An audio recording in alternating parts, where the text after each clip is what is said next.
I don't know how to manage the time, because once you give the microphone to the engineers, it will be very tough to go by the time. So let's start with our Nepali friend. He is Mr. Can you speak out your name, please? Madan Pariyar, yeah. Madan Pariyar. Yes. He is an engineer, agriculture engineer, which is very much close to these issues. And we have another friend from Nepal. He is Mr. Padwal, Shankar Padwal. And our friend Hasin Jahan. I will give a chance when they will finish. So first I would like to request Mr. Prashad Pariyar to start with.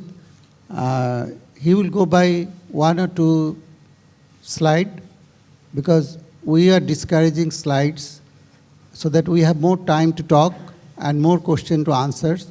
We'd like to make this session a bit dialogue-oriented session. So I will request you to really come forward with difficult questions, because now we are going to discuss some best practices, which sometimes we perceive these practices as a best practice. Sometimes these are really best practice. So please challenge us, please questions, so that we can rectify ourselves and we can just find out which is the best practices. Thank you very much.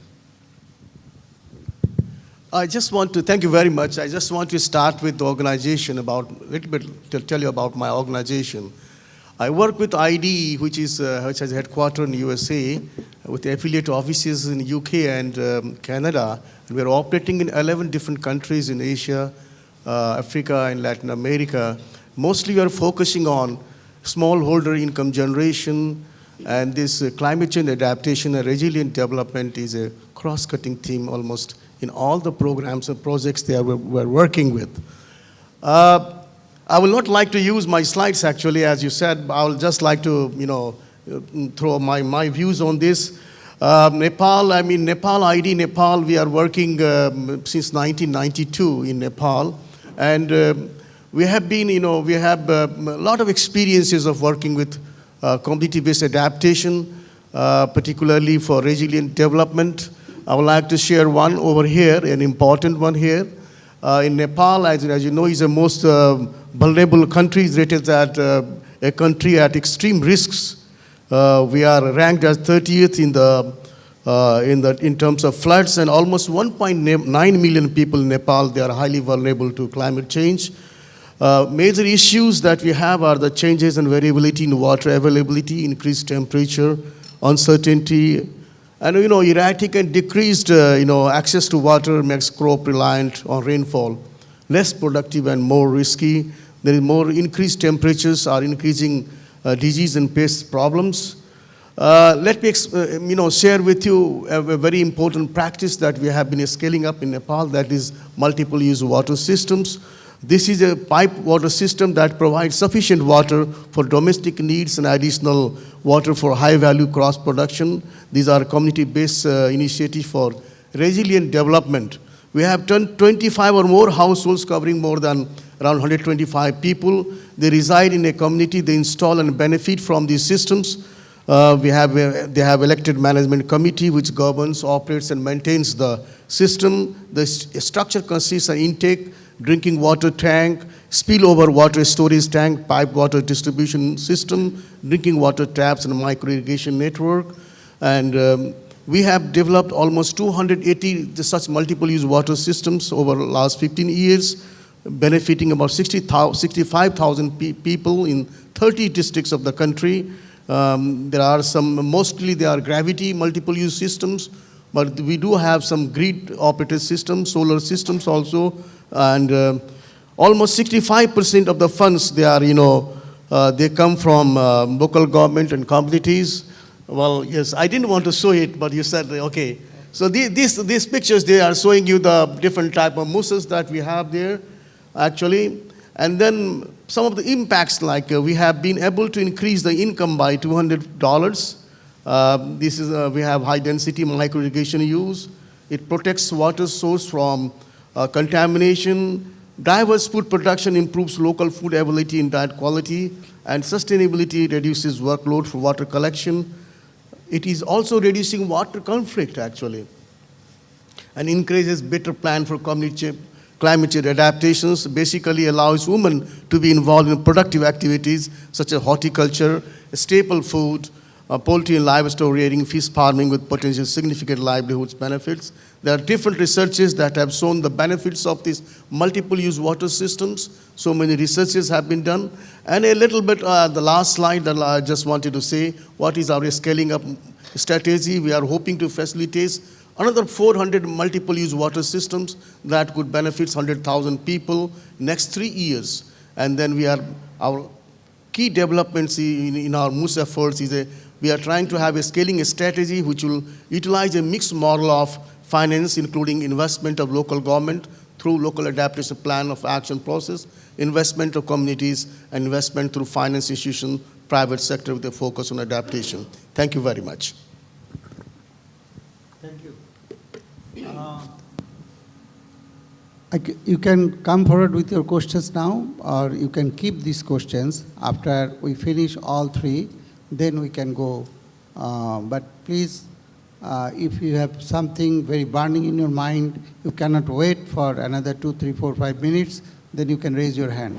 But if not, then you can write it down now, but come forward after we finish this discussion first. Shankarji is now, he will represent some of his experience. Before we started this session, I was just talking with him. He was just telling that how these 9% people who are, when Musabai was talking in the morning, he was referring to these most marginalized people. So what are their innovations? But we agreed in one point that they are the most innovative people in the world. Because, and the indicators, somebody was asking in the morning session, what are the indicators? The only indicator is they are surviving and they are progressing. Depending on their contribution, we are showing our strength as a nation. So they are the most innovative people. So let's hear something about his experience in Nepal, what they're doing there. Shankar. Thank you, sir. Good morning, everyone. Actually, I'm from Rupantaran, that is basically operates around climate change adaptation, mitigation, DRR, and livelihood upliftment of the people. Today, I'm going to present about the case of local adaptation plans of action. That is one of the unique practices that is being implemented in Nepal. I think that is the unique globally as well, because the case has also been presented during last COP in Paris. Rupantaran has started working with Ministry of Environment, basically before 2010 when NAPA was prepared and endorsed by government. And based on experience that we had contributed to government to prepare the framework for this local adaptation plan of action as well. The Nepalese context regarding this climate change is very high. If you remember the map of Nepal, the disparity on the impact of climate change that varies from east to west and also the south to north. Because of this poverty, remoteness, and poor human development index, and of course the gender index, and also the poor basic services that is being provided by government in rural area is very limited, and that has also compounded the climate change impact. So during 2007, we started doing something on developing resiliency of local vulnerable people. We started developing CAP first. The CAP stands for Community-Based Adaptation Plan. And evolving from community-based adaptation plan, we reached to the development of this local adaptation plan as well. In Nepal, we have two types of practices around climate change. You may say like on disaster and also the climate change. We have two practices on, one is more related to the disaster. So at the community level, people, they prepare local disaster risk reduction plan. And also people, they also prepare, like government is also facilitating to prepare this local adaptation plan as well. For the same objective at the local level, two different plans are being prepared, and those two plans, for the same objective, they have two different committees, two different plans, different activities for the same objective. So what we realize is because of that national and international process and policies that has enforced government of Nepal to prepare two plans. But from the bottom level, what we started is like to prepare the harmonized adaptation plan. So the adaptation plan can address disaster risk reduction and climate change adaptation at a time. So nowadays, even if we have two different ministries at the national level that are leading this disaster and climate change adaptation, from bottom-up approach, we have been able to harmonize these two plans at the BDC level.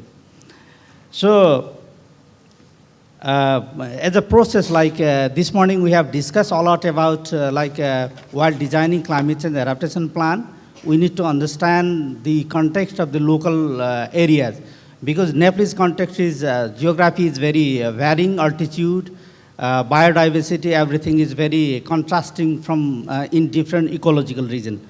So what we have been working on this local adaptation plan is we carry out vulnerability assessment, so that who are the poor, who are the vulnerable, and which sector are most vulnerable. The NAPA has identified 6 different sectors that we need to work on it, and we carry out the vulnerability assessment, and also during vulnerability assessment, we also identify indigenous climate change adaptation activities as well, so that we can scale up it, we can strengthen it, and we can provide some sort of support so that that goes beyond their own communities. And next point is like climate change itself nowadays is being taken as a cross-cut. So even if we prepare the plan, we support the community, that plans need to be integrated or mainstream in the ongoing development plan of the government and also the non-governmental sectors as well.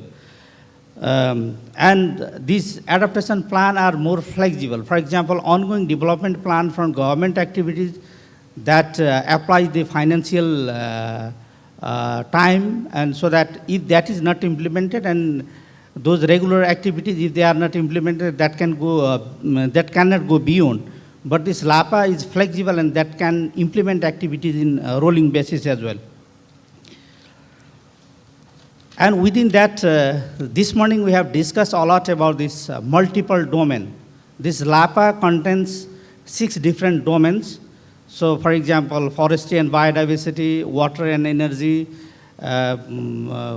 public health, and there are other different 6 areas.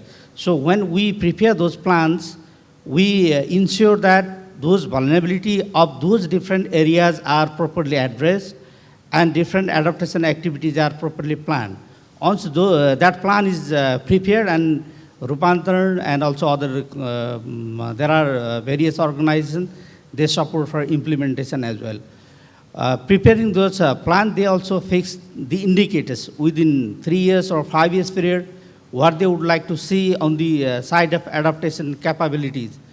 And those people, we have provided different trainings and capacity building activities so that they can monitor, they can follow up, and they can also go to the different government services, service providers to get the support from them.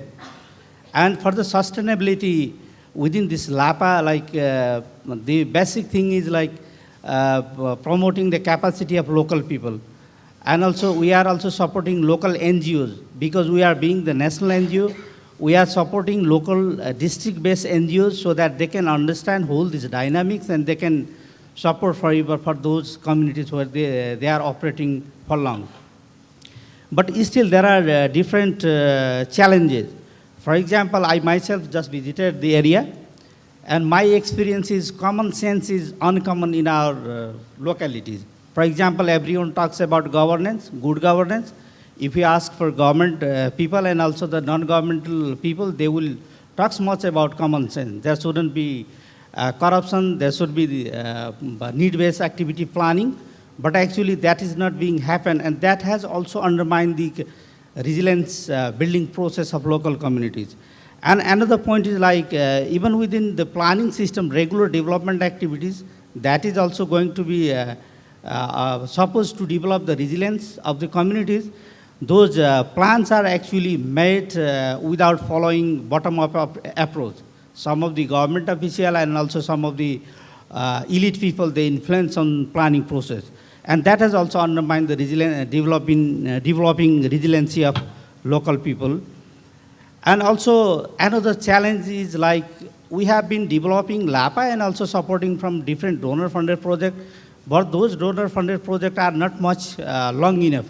They are implementing as a project approach, activity-driven. They rarely consider this programmatic approach having long duration, focusing on process. They only focus on target and what are the achievement they are monitored. And another problem is like, yes, we have different activities on the ground for this climate change adaptation and also the resiliency building, but there is some sort of indicators of dependency at the community level, so that the scalability, wherever we support communities, they are operating, they are implementing activities, the scalability to other part of the region is very poor. And also there are different organizations, they are working like, for example, I mentioned on disaster and adaptation, we have 2 different plans, and that is usual practice in Nepal, and also within different agencies, they have the tendency of competing rather than collaborating, coordinating, and also the influencing. So having said all these, we have just started few years back working on this disaster and adaptation, but now we are also working for this transforming people's mindset and also the mindset of the government people as well. Thank you. Thank you, Shankarji. But I think the process has started in your country. Like I had the opportunity to involve in certain district level, what is district area VDC's disaster risk reduction plan. And that process has started.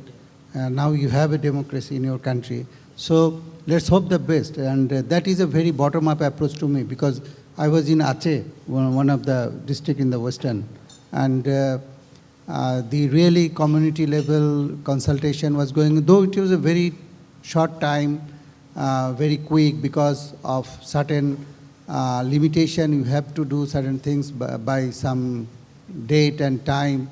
So it's not enough discussion, that I should admit, but the process has started. That is a good thing, I should say. So thank you very much. Now I would like to go to Hasinapa. Most of you know her.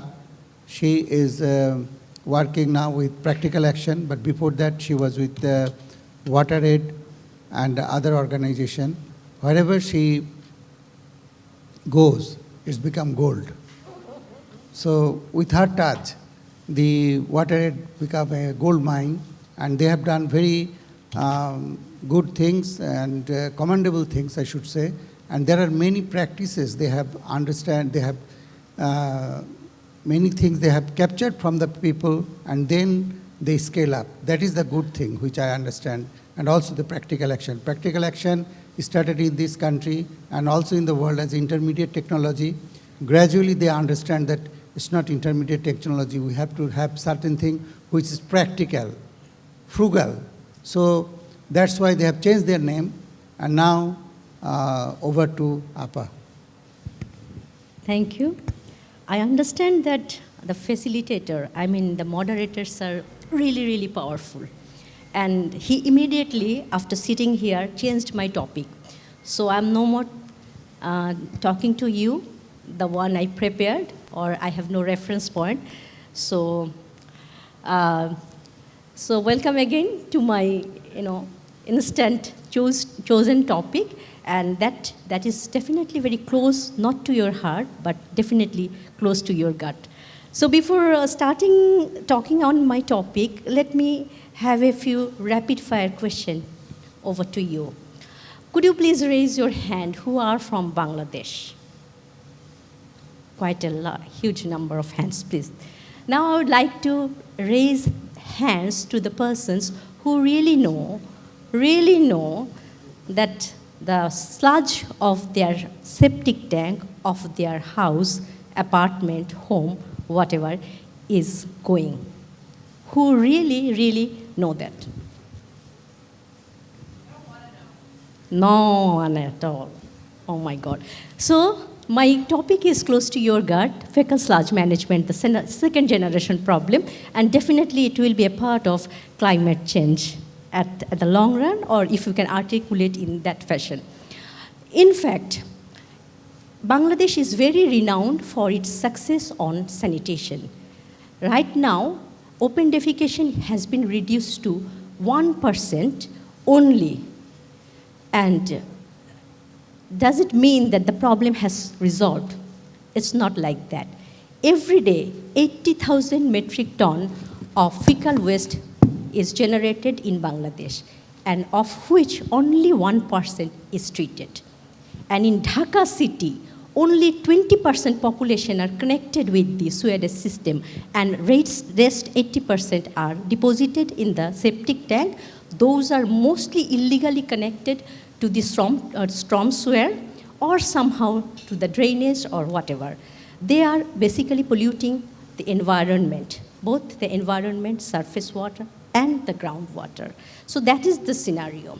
And when your septic tank will be overflowing, which is not happening in most of the cases, otherwise you would have known that how it has to be cleaned. We used to ask for some sweepers to come. They used to put some kerosene oil, stir a bit, and then pump it to the nearby open drain.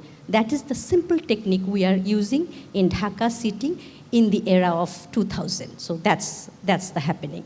So what to do, actually? On the other hand, if you look at the opportunities, Bangladesh government is importing 2,500 tons of chemical fertilizer every year. And the amount of subsidy is huge, roughly about 18 taka per kg, which amounts 66% subsidy. And we never thought of recycling this waste and converting into compost. So if we can do that, we can make a revolution. So with that thought, practical action started a very tiny, initially started an action research. I'm a little bit skeptical about telling it a best practice. I'm fine with good practice. It is, I would say, one of the good practice in Satkira. So what we tried to do, we constructed a plant. I trained the municipal worker to collect it using mechanical vehicles so that health and safety concerns are taken, dump it there, and there is some sort of treatment going on. And then the product, we make it co-compost, mixing with other organic waste, and we are trying to promote that. And with that compost, we are trying to look at the productivity of the compost with a different composition. Compost can never be equal to chemical fertilizer. So we have to understand that before promoting that. So we are trying with different combination of different chemical fertilizer with different crop and trying to look at the productivity. So that is a part of our action research, and we are almost to the end of our results. Now we are scaling up this to a citywide approach in Faridpur municipality. So this is underway. Plant is almost halfway to its construction, and community has already been mobilized, and we are waiting for some time. And together with that, we are trying to mobilize and doing a little bit of policy advocacy with the agriculture sector, because we understand the people who are working with water sanitation sector, who are mostly engineers like me and him, and concentrating only on fecal sludge waste management plant, and not looking at how to relate with the agriculture sector and make it usable. So we are trying to break that barrier and trying to bring those two sectors together to click and have a better output. Thank you very much.